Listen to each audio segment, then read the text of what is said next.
মারছি বলতে দুইজনে, মানে আমি ঘুমছিলাম, সে আমারে বটি নিয়ে মারতে গেছিল, মানে আমাদের একটু তর্কাতর্কি হয়েছিল।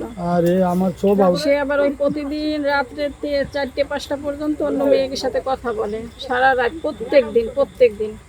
তা প্রত্যেক দিনই আমি বলি, তখন প্রত্যেক দিনই মার খাই, বুঝছেন। তা ওদিনকে ওইরকম কথা বলতেছে, পরে একটু কথার কাটাকাটি হয়েছে, পরে আমি ঘুমাতে গিয়েছি, আমি ঘুমাইছি।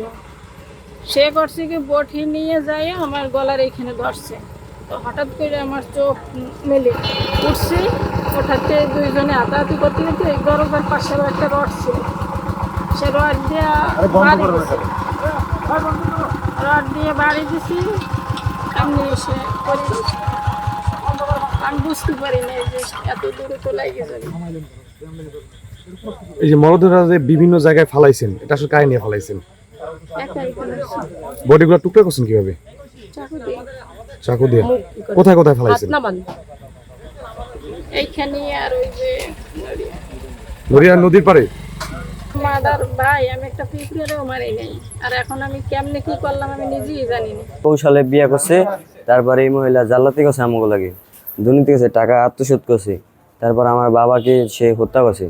তার এটা আমি সুস্থ বিচার। আমার ছেলের যারা হত্যা করছে আমি আগে বিচার চাই। হ্যাঁ, আমি আগে বিচার চাই, কি অপরাধ আমার ছেলের হত্যা করলো। ওই স্বামী নাকি 2 বিয়ে করছিল, তো ওই ঝরকা বিবাদের কারণে সংসারে তো ওনার মাথায় নাকি আঘাত করছে ওই যে ওই স্ত্রী, ওই স্বামী, তো মাথায় আঘাত করে তারপরে ওনাকে মেরে ফেলছে। তারপর বুঝতে পারে এই জায়গায় কিছু ফেলাইছে, আরেক জায়গায় কিছু ফেলাইছে।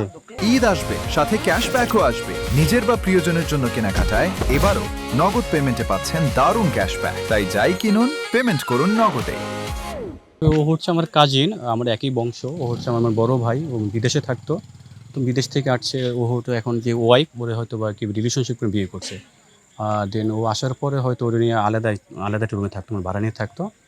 আমি আধা ঘন্টা আগে পেলাম, নিউজ পেলাম যে ওরে মাইরা ফেলাইছে, মাইরা ড্রামে ভরে এখানে এসে ফেলাই দিছে। সৈয়দপুর মডেল থানার যারা আছেন ভারপ্রাপ্ত, এরা সুস্থ তদন্ত করে এবং সুস্থভাবে যেন আমরা সঠিক বিচার এটা পাই, এটা আমাদের সাধারণ জনগণের এবং আমার মনের ব্যক্ততা, আমি এটা প্রকাশ করলাম। চন্দ্রপুর বাড়া থাকতো, সেই বাসায় আমরা আবার পরবর্তীতে গেলাম, যায় দেখি ওনে কিছু রক্ত গন্ধ সন্ধ হয়ে গেছে গা।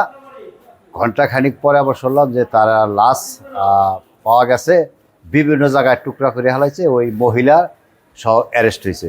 আমাদের এখান থেকে ওই যে চন্দ্রপুর এলাকা, এটা হলো সন্তোষপুর পুলিশ ফাঁড়ির অধীন, শরীয়তপুর পালং থানার অধীন আর কি।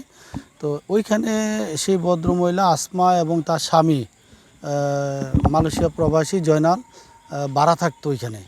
তাদের মধ্যে পারিবারিক কলহতে গত মঙ্গলবার রাত্রে 12 তারিখ রাতে দুজনের মধ্যে ঝগড়া হয়। ঝগড়ার এক পর্যায়ে সে তাকে রড দিয়ে মাথায় আঘাত করে সে পড়ে যায়।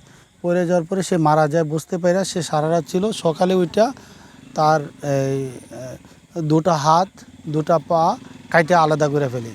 পরবর্তী এক পর্যায়ে সে তার নিজের বুদ্ধিতে, তার বক্তব্য যেটা, সে বাসায় একটা ড্রাম ছিল, ড্রামের মধ্যে তার শরীরে পুরা মাংসগুলা নিয়ে নিছে, মানুষের আতজুরি সহ সবগুলা ড্রামে নিছে। তো এটা যখন গন্ধ ছুটছে এলাকায় বা পার্শ্ববর্তী আরও নাকি ভাড়াটি আছে, ওই গন্ধ ছোটার পরে আজকে সে অটো কইরা নিয়ে আসছে শরীয়তপুর শহরের এখানে। আয়শা তার যে পূর্বে এখানে ভাড়া ছিল, এই এলাকাটা সে চিনে, তার বাড়ি হলো পিরোজপুর। তো সে এইখানে আয়শা, এইখানে একটা এই যে নির্জম জায়গা, এখানে আপনার অনেক ডিস্টেন্স, বাড়িঘর নাই, রাস্তার পাশে এটা বলা যায় আর কি, একটা দিঘির পাশে সেই বস্তার মধ্যে তার লাশটা ফালাই গেছে।